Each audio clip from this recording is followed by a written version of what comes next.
तुम्हाला म्युच्युअल फंडमध्ये गुंतवणूक करताना भीती वाटते का आणि तुम्हाला त्या भीतीपासून मुक्ती पाहिजे, तर मित्रांनो आजचा हा व्हिडिओ फक्त तुमच्यासाठी आहे. याच्यामध्ये मी तुम्हाला 10 असे सिद्धांत सांगणार आहे जे तुम्हाला वेल्थ क्रिएट करण्यासाठी, संपत्ती निर्माण करण्यासाठी आणि विरत्व तुम्हाला इन्व्हेस्टमेंट करून एक आर्थिक स्वातंत्र्य किंवा स्वराज्य मिळवण्यासाठी खूप खूप महत्त्वाचे ठरणारे असे 10 सिद्धांत मी इथं सांगणार आहे. तर हा व्हिडिओ शेवटपर्यंत पहा आणि जर तुम्ही या चॅनलवरती नवीन आहे तर सबस्क्राईब नक्की करा. तर मित्रांनो माझ्या सुद्धा प्रवासात अशा खूप साऱ्या गोष्टी आल्या ज्याच्यामध्ये सगळ्यात पहिलं तर ना भीती वाटतेच का एखाद्या वेळेला मार्केट पडतं. बघा तुम्ही अंधारातून चाललाय आणि तुम्हाला साप दिसला, तुम्ही घाबरता, तुमचा घाम फुटतो, तुम्हाला पळून जायची इच्छा होते आणि अचानक काय होतं, तुमच्या मागून एक मित्र येत असतो, त्याच्या हातामध्ये टॉर्च असते आणि तो म्हणतो की तो टॉर्च लावतो. टॉर्च लावली की लगेच तुम्हाला दिसतं अरे तो साप नाही आहे, तर दोरी आहे. आणि जशी ती दोरी आहे हे तुम्हाला कळतं तशी तुमची सगळी भीती काय होते, गायब होते. इन शॉर्ट, जर तुम्हाला म्युच्युअल फंड पडल्यानंतर अजून पडतील का, याच्यामध्ये फ्रॉड होईल का, हे लोक पळून जातील का, मला सगळं लुटून नेतील का, अशी जर भीती वाटते तर याचं एकच कारण आहे, तुम्हाला म्युच्युअल फंड बद्दल इत्थंभूत माहितीच नाही आहे. आणि जर तुमच्याकडे इत्थंभूत माहिती नसेल तर कदाचित तुम्ही घाबरणार, ग्रीड फिअर येणार आणि मे माइट बी तुम्ही जे नोशनल दिसतंय त्याला परमनंट करून घरी जाणार. नोशनल म्हणजे दिसतं पण नसतं. म्हणजे आज जरी मार्केट खाली आहे, पैसे मायनस दिसत आहेत, घरी आणले तर ते मायनस, नाहीतर ते फक्त दिसत आहेत. सो नॉलेज फार महत्वाची गोष्ट आहे आणि आज मी तुम्हाला ते 10 टिप्स देणार आहे. तर माझी सुरुवात आहे ती सुद्धा कुठेतरी भीतच झाली होती की यार माझ्या खानदारात कुणीही इन्व्हेस्टर नव्हतं, काहीच नव्हतं आणि तरी सुद्धा मी सुरुवात केली होती. आणि मला असं वाटतं की हे जे 10 टिप्स मी तुम्हाला सांगणार आहे ते तुम्हाला सुद्धा हेल्प करतील, मला जशी हेल्प केली ही वेल्थ क्रिएट करण्यासाठी तशी. सो पहिल्या सगळ्यात की स्वतःला ना शिक्षित करा. उगीच कोणीतरी काहीतरी सांगतंय म्युच्युअल फंडमध्ये सगळ्यात मोठा स्कॅम होणार आहे, फुगा फुटणार आहे, खरंच त्याला म्युच्युअल फंड माहिती आहे का, त्याची काही डिग्री आहे का, त्याचा काय अभ्यास आहे का, तो चेक करा. अदरवाईज तुमचं ज्ञान वाढवा. गुगल बाबा आहेत तिकडे जाऊन विचारा त्यांना की हाऊ मच पॉसिबिलिटी की म्युच्युअल फंडमध्ये फ्रॉड होऊ शकतो. नॉलेज वाढवा, काय सिस्टम असते, लिगल स्ट्रक्चर काय म्युच्युअल फंडचं, किंवा फंड मॅनेजर काय करू शकतो, कोण काय असतं, स्पॉन्सर कोण असतो. जर ही जर माहिती घेतली ना तर हे जे काही होतंय ना ते तुम्हाला त्रासदायक. पहिली गोष्ट तर न शिकता जर तुम्ही गाडी चालवतायत तर प्रॉबिलिटी किती आहे की तुम्ही सुरक्षित एखाद्या ठिकाणी पोहोचाल. मी म्हणेल डॉट मध्ये पण नाही आहे. तुमचा अपघात हा निश्चित. तुम्हाला गाडीच चालवता येत नाही, चालूच करता येणार नाही, तर हलणार कुठून जागेवरून, आणि जरी ती चुकून चालू झाली तर ती कोणाच तरी जीव गेला नाही तर तुमचा जीव गेला. माझं सिंपल मत आहे, शिकल्याशिवाय जर कुठली गोष्ट तुम्ही करताय तर इट्स अ बिग रिस्क. आणि बिग रिस्क माणसाला कधीही श्रीमंत करत नाही किंवा कधीही सफलता देत नाही. Calculated risk always give the success. मला गाडी चालवायला मी पूर्णपणे शिकलोय आणि आता मी गाडी चालवायचा चांगला एक्सपिरियन्स घेतला आणि आता मी गाडी चालवतोय. अपघात होऊ शकतो पण झाला तर नॉमिनल होईल, कारण मला कंट्रोलिंग माहिती आहे, मला सगळंच माहिती आहे. पण न शिकता मी जर गाडी चालवली तर मी कधीच माझ्या डेस्टिनीवरती पोहोचू शकत नाही. सो म्युच्युअल फंड असेल, स्टॉक मार्केट असेल, कोणतंही इन्व्हेस्टमेंटचं इन्स्ट्रुमेंट असेल आणि त्याच्याबद्दलची तुम्ही माहिती न घेता, त्याच्याबद्दलची जाणकारी न घेता कोणीतरी करतंय म्हणून तुम्ही करताय तर मात्र तुम्ही सगळ्यात मोठी चूक करताय. इथे मात्र तुमचं नुकसान होऊ शकतं, तुम्ही पैसे बुडू शकता. तर पहिली टिप मी जर तुम्हाला काही सांगेल माझ्या आयुष्यात मी जर शिकलो तर स्वतःला शिक्षित करा अबाउट दॅट प्रोडक्ट. दुसरी गोष्ट, शिक्षित केलं, तुम्हाला म्युच्युअल फंडमध्ये इन्व्हेस्टमेंट करायची आहे, तुम्हाला सांगितलं का सगळं घरदार विका, तुमचा जेवढा अख्खा पगार आहे तो सगळ्यात टाकून द्या. मित्रांनो, जेव्हा तुम्ही कुठलीही गोष्टीची सुरुवात करा, तुम्ही डायरेक्ट 100च्या स्पीडनी गाडी चालवलं का शिकायला घेतल्यानंतर की पता चला यार लगा दिया एक्सीलेटर, क्या फर्क पड़ता, अभी मैं तो सीख गया. नहीं यार, ऐसे नहीं होता है. आपको क्या करना पड़ेगा, छोट्याने सुरुवात करा ना. गडबड काय करताय, 500-1000 रुपयांनी सुरुवात करा. जसं जसा अनुभव वाढेल, जसं ती व्हॉलॅटिलिटी समजेल तसं तसं ते वाढवत जा, किंवा जसा पगार वाढेल तसं वाढवत करत जा. छोट्याने सुरुवात करा, हळूहळू वाढवा, यश 100% मिळेल. प्रॉब्लेम काय होतो माहिती, मी बऱ्याचशा लोकांना पाहतो, पहिलं तर ते म्युच्युअल फंड काय नाही, मग कुठेतरी त्यांना लक्षात येते का म्युच्युअल फंडचे रिटर्न आता 20%, 30%, 40% दिसायला लागलेले आहेत. मग कुठेतरी हे टेस्ट करायला जातात, 1000-2000 रुपये टाकून, बघू तर टाकून, असं करतात, बघू तर टाकून. पहिले तर नॉलेज पूर्ण नाहीये, टाकून बघतात, मार्केट पिकलंच असतं आणि सुटलेलं असतं जोरात, यांना धारदार पैसे वाढतात दिसतात.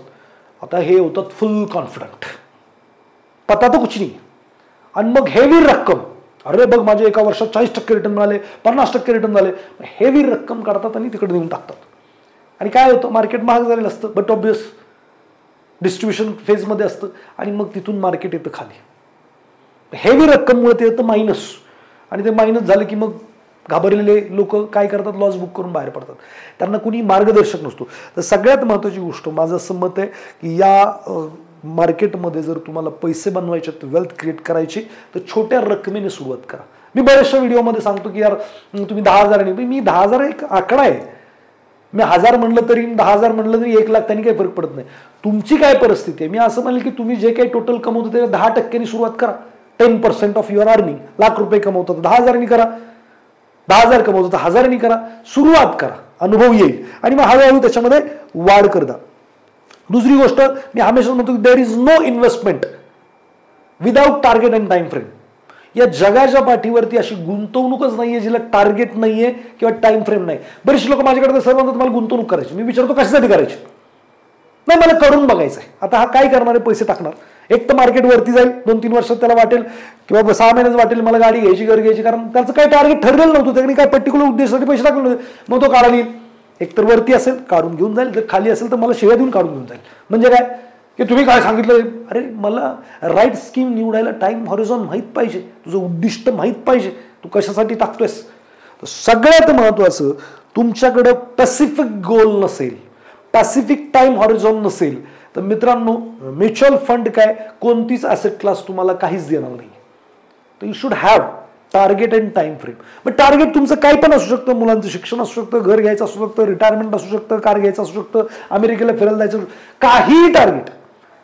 म्हणजे तुम्ही SIP केली आहे आणि तुम्हाला जर माहित नाही तुम्ही ती का केली आहे, तर मात्र तुम्ही इथं काहीच करणार नाही, तुम्ही वाटोळं करणार. पहिली गोष्ट तर ज्या गोष्टीसाठी ती SIP केली आहे त्याच गोष्टीला ती वापरायची. तुम्ही जर कार घेण्यासाठी केली तर कारच घ्यायची आहे, ज्या दिवशी कारचे पैसे बनतील त्या दिवशी काढायचे आणि कार घेऊन यायची. मग टाइम हॉरिझॉन काही असू शकतो त्याचा, कारण कार काही असं नाही की आता याच वर्षी घेतली पाहिजे. मुलाचं शिक्षण तसं नाही, मुलांचं शिक्षण 10वी पुढच्या वर्षी 12वी आहे किंवा काय इंजिनिअरिंग करायचं त्याच वर्षी करायला लागेल. 2 वर्ष गॅप घेऊन पैसे नाहीत असं म्हणून नाही चालणार ना. सो इथे कंपल्सरी झालं, हे ऑप्शनल आहे. तुमचं निवृत्ती असेल, वरेवर जे काय आहे, जर तुमच्याकडे स्पष्टता असेल ना तुमच्या गोल रिलेटेड, तर तुम्ही जास्त बेटर करू शकता. तिसरा नियम काय आहे, स्पष्ट उद्देश ठरवा आणि मगच गुंतवणूक. चौथी जी टीप आहे ती ही आहे की नुकसान आणि जोखीम काय आहे त्याच्यामध्ये ते समजून घ्या. नुकसान काय होऊ शकतं, जोखीम काय आहे. मार्केटची जोखीम सांगितली जाते, मार्केटच्या चढ उतारावरती रिटर्न डिपेंड असतात. आता हे चढ उतार बघा, मी साधं सोपं तुम्हाला उदाहरण देतो. तुम्ही सोनं घेतलं बाबा 90 आता हजारांनी 1 लाखांनी तुम्ही सोनं घेतलं आणि सोनं खाली पडलं 80,000, तुम्ही विकता का? तुम्ही म्हणता नाही, जोपर्यंत 1 लाखाला सोनं जाणार नाही तोपर्यंत मी विकणार नाहीये. किंवा तुम्ही जागा घेतली कुठे, 10 लाखाची जागा घेतली, आता तिला गिरायकच मिळत नाही, लोक 8 लाखाला मागतात, तुम्ही विकता का? तुम्ही म्हणता नाही, जोपर्यंत 10 लाख रुपये येणार नाही किंवा 12 लाख रुपये येणार नाही तोपर्यंत मी विकणार नाहीये, तुम्ही थांबता त्याच्याबरोबर. सेम थिंग जेव्हा मार्केट खाली येतं, मार्केट पडतं, त्यावेळेस जे काही तुम्हाला नुकसान तिथे समोर दिसतंय ते कायमचं नुकसान नाहीये.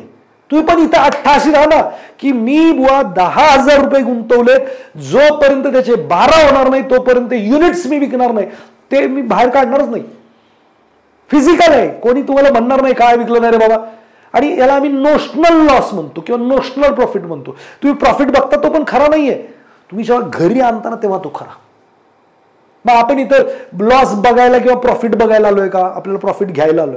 पण प्रॉफिट जोपर्यंत होत नाही तोपर्यंत पॅनिक व्हायची काय गरज आहे किंवा एक्साइटमेंट करायची काय गरज आहे. तुम्ही 40% प्रॉफिट बघितला, घरी आणला का? मेजर लोक घरी आणतच नाही, बघा मिळत मित्रांनो. डर तो लगेगा, डर तो लगेगा. धैर्य ठेवायला लागेल, करेज ठेवायला लागेल. आणि ते करेजच नसेल वोलेटाईल बघण्याचं, तर तुम्ही वेल्थ क्रिएट करण्यासाठी जन्मालाच नाही आलेला. बिझनेसमॅन बघा वेल्थ क्रिएट कर, किती करेज असतंय, कर्ज काढतात, हे करतात, 10 भानगडी, किती रिस्क घेतात, काय काय करतात. आणि मग आणि इकडे इन्व्हेस्टिंगला सगळ्यात महत्त्वाचं जर हत्यार काय आहे ना तर वेळ आहे. You should spend time with your investment. कोणत्याही इन्व्हेस्टमेंट बरोबर तुम्हाला वेळ स्पेंड करायला लागेल. तुम्ही आज सोनं घेतलं आणि उद्या विकलं तर काय पैसे नाही मिळणार, मायनस असणार. तुम्ही आज जागा घेतली उद्या विकली असं कोणी करत नाही ना, आज घ्यायचं उद्या. इकडे सुद्धा असं करू नका, वेळ द्या, ठरवा 5-10 वर्ष. एखादा एक्सपर्ट तुमच्यावर असेल ना तर ती जर्नी, त्याच्यावरती विश्वास करा, कोणाला तरी गुरु माना आयुष्यामध्ये, या फील्डमध्ये आयुष्य फार सुखकर होऊन जाईल असं मला. नुकसान आणि जोखीम समजून घेतली तर काहीच नाही. मला नोशनल नुकसान आहे किंवा नोशनल प्रॉफिट आहे, ज्या दिवशी घरी आणणार आहे त्या दिवशीच तो खरा आहे. आणि मला वाटतं प्रॉफिटच घरी घेऊन यायचं. नोशनल जेव्हा लॉस आहे तेव्हा कशाला घरी येत आहे. तशी जागा विकत नाही ना 10 लाखाची 8 लाखाला, तसं इन्व्हेस्टमेंट सुद्धा 10 लाखाची 12 लाख होत नाही, 15 लाख होत नाही, तोपर्यंत तिला हात लावायचा नाही. आणि तुमचं गोल पूर्ण होत नाही, टाइम हॉरिझॉन पूर्ण होत नाही, तोपर्यंत त्याच्याकडे बघायची सुद्धा गरज नाही. 5वी जी गोष्ट आहे ती म्हणजे अतिशय महत्वाची, की भावनामुक्त गुंतवणूक. आता भावनामुक्त गुंतवणूक म्हणजे काय, की इकडे आहे ना तुम्ही जेव्हा पैसे टाकणार, हे रोज वर जाते रोज खाली जाते, रोज वर जाते, जेव्हा ते खाली जाणार तेव्हा भीती येणार, घाबरवणार, न्यूज अशा काही येणार की सगळं वाटलं झालं, सगळं बुडणार आहे, सगळं पार विचारू नका. कोरोनाचा काळ आठवा, काय वातावरण होतं, बापरे जगणार का मरणार माहित नाही. आणि मग ते स्टॉक मार्केटमध्ये लोक प्रचंड विकून घरी चालले होते, भीती आली, लोकांनी लॉस बुक करून घरी गेले. तो नोशनल होता, काही दिवसांसाठी होता, त्यानंतर फक्त 4-6 महिन्यात 1 वर्षातच पार कितीतरी रिटर्न मार्केटने देऊन टाकले. पण तुम्ही थांबलात का नाही, भीतीने घरी. किंवा ग्रीड येतं, ग्रीड म्हणजे काय, लालच. आता मार्केट महाग झालंय, मी बरेचशा लोक इन्व्हेस्टरला म्हटलं की सर तुमचं गोल आता पुढच्या 2-3 वर्षावरती आलाय, सो आता चांगल्या मार्केटमध्ये रिटर्न्स बनलेले आहेत. मी हे जून-जुलैची गोष्ट सांगतोय 2024 मधली. तर तुम्ही काय करा, काही प्रॉफिट 50%, 60% किंवा 100% बुक करून बाहेर निघा, मार्केट महाग आहे. तर बऱ्याचशा लोकांनी मला अक्कल शिकवली की नाही रे बाबा, अजून 2 वर्ष आमच्या गोलला आहेत, सो काही गडबड करायची नाही, काढायची. आणि जर तशीच वेळ आली तर आमच्याकडे पैसे पण आहेत. तुम्हाला मार्केट म्हणलं, मार्केट लॉंग टर्ममध्ये तर पॉझिटिव्ह दिसतंय, पण आता जरा ओव्हर व्हॅल्यू दिसतंय, सो यू शुड एक्झिट. तर ती लोक नाही गेली, त्यानंतर मार्केट क्रॅश झालं, आता पडलं मार्केट. मग त्याने नाही त्यावेळी काढलं असतं तर बरं झालं असतो, त्यावेळी तुम्ही ग्रीड करता. आणि असं काय झालं, मग आता म्हटलं शांत बसा, नाही मग आता काढून घेऊयात का, मग असं करू. हे बघा, जेव्हा तुम्हाला तुमचा ॲडवायझर सांगतोय, मदत करतोय, किंवा मार्केट सगळी फंड मॅनेजर जे मार्केट आउटलुक असतं तिकडं तिकडं आम्ही ऐकतो असं समजा, आणि आम्हाला ते सांगतात की बाबा मार्केट आता ओव्हर व्हॅल्यूड वाटतंय, हे असं वाटतंय तसं वाटतंय, 10 जणांचं ओपिनियन घेतो, आम्ही स्वतःचा अभ्यास करतो, तेव्हा थोडंसं आम्ही तुम्हाला मदत म्हणून हे सगळं सांगत असतो की यार थोडासा निकललो. मग त्यावेळी ऐकलं पाहिजे. मग काय करतात लोक, भावनामध्ये घेतात, किंवा काय म्हणतात, जिथं ग्रीड नको आहे तिथं ग्रीड करतात, आणि जिथं भीती नको आहे तिथं ते करतात. तर मी असं म्हणेल की तुम्ही कॉमन सेन्स किंवा तर्कसंगत निर्णय घेतला पाहिजे, की जेव्हा लई वाढलंय आणि लईच होप्स आहेत, सगळीकडनं गुड यायला लागलंय, आपलं गोल जवळ आलं, आपलं टार्गेट पूर्ण झालं, एक्झिट करा, जास्त डोकं लावू नका, लालची बनू नका. आणि जेव्हा पडतंय तेव्हा पण घाबरून जायची काही गरज नाही. लगेच तुम्हाला उद्याच तुमच्या पोराचं शिक्षण किंवा म्हातारपणाचं काम करायचं नाही. तिसरं 6वी टिप आहे, मालमत्ता वाटप शिका. म्हणजे काय, डायव्हर्सिफिकेशन खूप महत्वाचं आहे. म्हणजे काय, की तुम्ही एकाच ॲसेट क्लासमध्ये सगळे पैसे टाकून बसलात तर मात्र ही भीती आणि हे ट्रेस आणि टेन्शन तुमचा जीव घेईल. डायव्हर्सिफिकेशन अतिशय महत्वाचं. काय करायला पाहिजे, सगळेच पैसे इक्विटीला टाकले पाहिजे, तर याचं उत्तर नाही. थंबलूर असं सांगतो की 100 मायनस तुमचं वय, आता समजा माझं 42 वय, तर 100 वजा 42 केलं तर 68% माझी वेल्थ ही इक्विटीला असली पाहिजे, किंवा इक्विटी रिलेटेड म्युच्युअल फंडला असली पाहिजे. बाकीची जे माझी पैसे आहेत 42% ते माझे कुठं पाहिजेत, 58% सॉरी, माझे 42% पैसे डेटला किंवा लिक्विडला असले पाहिजेत, आणि 58% माझे इक्विटी रिलेटेड. म्हणजे असे काही थंब रूल असतात, त्याचे फॉलो करणं गरजेचं आहे. मग ज्यावेळेला समजा मार्केट जरी पडलं, 58% माझी जी इन्व्हेस्टमेंट इक्विटीला ती खाली जरी गेली, तरी ही बाकीची इन्व्हेस्टमेंट मला तारते, किंवा ती मला वरच्या लेवल. याच्यामध्ये सोन्यामध्ये काही ॲलोकेशन तुमचं 5-10% पाहिजे, तुमचं जे काही रिअल इस्टेट आहे त्याच्यामध्ये काय ॲलोकेशन असेल तर चांगलं ठरू शकेल. सो व्यक्तिशः प्रत्येक व्यक्तीबरोबर ते वेगळं असेल. पण तुम्ही जर डायव्हर्सिफिकेशन नाही केलं तर you are in high risk. म्हणजे तुम्ही फक्त रिअल इस्टेटमध्ये गुंतवणूक करताय, फक्त FD मध्ये इन्व्हेस्टमेंट करताय, फक्त स्टॉकमध्येच इन्व्हेस्टमेंट करताय, किंवा म्युच्युअल फंडमध्येच इन्व्हेस्टमेंट करताय, you are in high risk. Mutual फंडमध्ये पर्याय आहेत अलग अलग ॲसेट क्लासचे, सो त्याचा पर्यायाचा वापर तुम्ही करा, तुमची जोखीम फार कमी होते. हा एक टिप होता. 7व्या टिप आहे, वास्तववादी अपेक्षा ठेवा.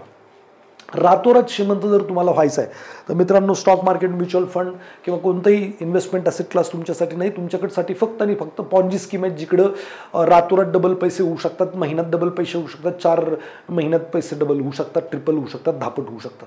इकडे मात्र तुम्ही संपत्ती गमावणार आहे, कमवली तरी गमावणार आहे, गमावली तरी गमावणारच आहे. हे बघा, रिअलिस्टिक राहा.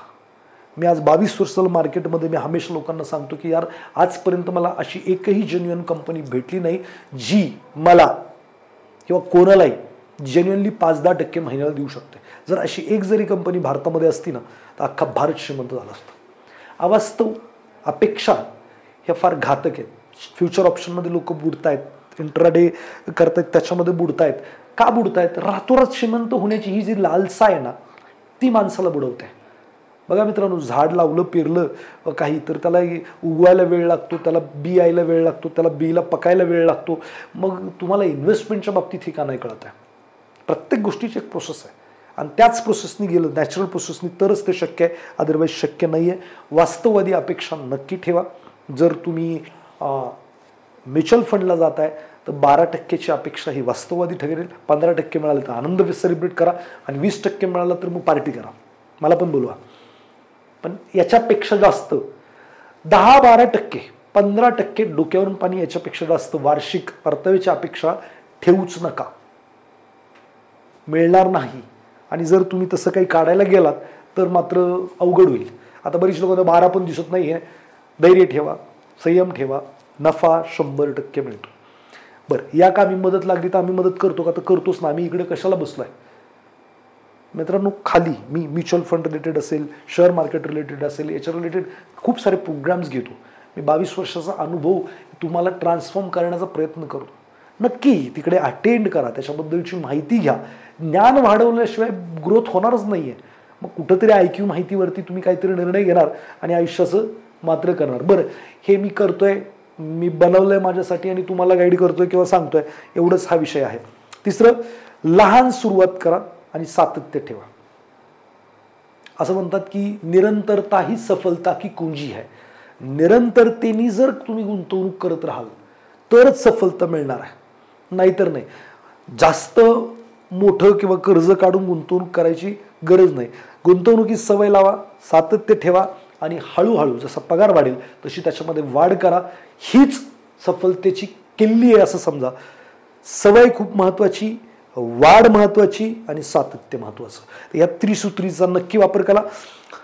मागं कुठं काय लॉस केलं त्याच्यापासून शिका. तेच चुका परत करू नका. 5%, 10% वाल्यांच्या नादी लागून जर नुकसान केलं असेल तर त्यांच्यापासून अलिप्त व्हा आणि पुढच्या वेळेला जेव्हा गुंतवणूक कराल त्याच्यातनं नाही शिकलात तर मग काही फायदा नाही आहे. तुम्ही इंट्राडे केलंय, फ्युचर ऑप्शन केलं, तिकडे लॉस झालाय ना, त्यातनं काय शिकायचं? बरेचसे लोक बदला घेतात, बदला ट्रेडिंग, भाई मैं अभी उधर से वसूली करेंगा, भाई लूट के लाएंगा. नहीं भाई, है वो भी गवा देगा. शिका ना की यार intraday future option 93% people are losing money असं सेबी सांगताय, तर तुम्ही कुठं दिमाग लगाने चल रहे. त्यातनं शिका की यार ह्याच्यातनं नाही पैसे मिळणार, त्याला सोडून द्या म्हणत नाही. शिका की ह्याच्यातनं नाही मिळणार, मग काय करायला लागेल. मग मी म्हणतो की माझा एक प्रोग्राम आहे, art of spotting the multibagger. जर करून बघा. याच्यामध्ये नो लॉस स्ट्रॅटर्जी म्हणजे काय, तुम्ही इन्व्हेस्टर बनता, लॉस होण्याचं काही कारण नाही. मग चांगल्या कंपन्या कशा शोधायच्या, कोणत्या गोष्टी त्याच्यामध्ये पाहायच्या आणि ते शिका. की ते शिकलात तर मी तुम्हाला दाखवतो. मी बरेचसे स्टडी पर्पजनी पण मध्ये काही व्हिडिओ टाकलेले आहेत स्टॉकचे, ते जरा बघा ते झालेत का मल्टीबॅगर काही स्टॉक जे मी सांगितले होते. बरं, याच्यामध्ये स्टडी पर्पज हे महत्त्वाचा विषय आहे, कारण कुठल्याही प्रकारचं रेकमेंडेशन मी करू शकत नाही आणि मी करणार पण नाही. दुसरी गोष्ट, नक्की तुम्ही तो प्रोग्राम अटेंड करा. तुम्हाला खूप साऱ्या इन्साइट्स मिळतील आणि मग कळेल तुमचं कुठं चुकतंय. चुकांपासून नाही शिकलात तर तुमची ग्रोथ नाही होणार. चुकांपासून शिका. जर आत्तापर्यंत जिथं नुकसान झालंय त्या गोष्टी टाळा आणि जे काही बेस्ट आहे कॉमन सेन्सचा वापर जरूर करा आणि ते निवडा. अडकून पडू नका. नुकसानापासून शिकणं गरज आहे. आणि सगळ्यात महत्त्वाची मी तर हे म्हणेल की हे सगळं जर तुम्हाला शिकायचं आणि फॉलो करून घ्यायचंय तर तुमच्याकडे एक गुरु पाहिजे. गुरुशिवाय मुक्ती नाही, गुरुशिवाय ज्ञान नाही. आणि एकच असला पाहिजे. 10 गुरु कराल, तुम्हाला एक आजार आहे 10 डॉक्टरांकडे जाल, त्यानं 10 डॉक्टरांचा इलाज घ्याल तर मला वाटतं तो रोग तर सोडा, बाकीचे नवीन रोग खूप सारे होतील. फायनान्समध्ये सुद्धा एका माणसाची निवड करा, त्यालाच फॉलो करा. 10 लोक 10 व्ह्यूज देतील, 10 गोष्टी करतील, मला नाही वाटत ते काही कामाचं आहे. मला असं वाटतं की गोंधळ राहण्यापेक्षा, कन्फ्यूज राहण्यापेक्षा, टेन्शन राहण्यापेक्षा एक मार्गदर्शक, एक गुरु असेल तर मला वाटतं की ते आपलं 90% टेन्शन तोच घेतो आपल्याला ते घ्यावं लागत नाही. सो असा मार्गदर्शक तज्ज्ञ तुम्ही शोधला पाहिजेत. वैयक्तिक मार्गदर्शनासाठी मी मनी अकॅडमीच्या माध्यमातून पण तुम्हाला मदत करत असतो. सो तुम्हाला काही मार्गदर्शनाची गरज असेल तर नक्की तुम्ही ते माझ्याकडनं किंवा अजून कोणी असेल त्याच्याकडनं घेतलं पाहिजे. तर गुंतवणुकीसाठी भीती नको.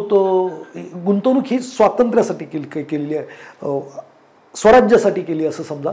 आणि भीतीसाठी तुम्ही गुंतवणूक करत नाही. भीती जर राहते तर तुम्हाला एक योग्य मार्गदर्शकाची गरज आहे असं मला वाटतं. किती लोकांना वाटतं की तुमच्यापैकी की मार्गदर्शक योग्य असला पाहिजे किंवा ज्ञान वाढवलं पाहिजे किंवा या 10च्या 10 टिप्स अतिशय महत्त्वाच्या आहेत. खाली मला कमेंट बॉक्समध्ये सांगा की मार्गदर्शकाची तुम्हाला गरज आहे का नाही आणि तुम्ही कोणता मार्गदर्शक निवडणार आहे. माझं नाव लिहिलं तरी चालेल आणि आदर कोणाचं लिहिलं तरी चालेल, काहीही प्रॉब्लेम नाही आहे. बट नक्की तुमच्याकडे एक मार्गदर्शक असलंच पाहिजे. या जी काही जर्नी बघा, सारथीशिवाय अर्जुनाला सुद्धा गत्यंतर नव्हतं आणि सारथी हा खरंच पोचलेला असेल तर खूप काही आपण अचीव करू शकतो. आणि मला असं वाटतं की मी हे सगळं ऐकून तुम्हाला सांगत नाही, तर मी पहिलं माझ्या आयुष्यात केलं आहे आणि त्याच्यानंतर मी तुम्हाला सांगतोय. तर नक्की खाली दिलेल्या लिंकवरती जे शेअर मार्केट असेल किंवा म्युच्युअल फंड रिलेटेड असेल त्यासाठी काही मदत हवी असेल तर नक्की तुम्ही संपर्क करू शकता. व्हिडिओ आवडला असेल तर लाईक शेअर करायला विसरू नका. नवीन असाल तर सबस्क्राईब करून घ्या. असेच मी माहितीपूर्ण व्हिडिओ नक्की बनवत राहील. मला ऐकलं त्याबद्दल धन्यवाद. भेटूयात पुढच्या व्हिडिओमध्ये.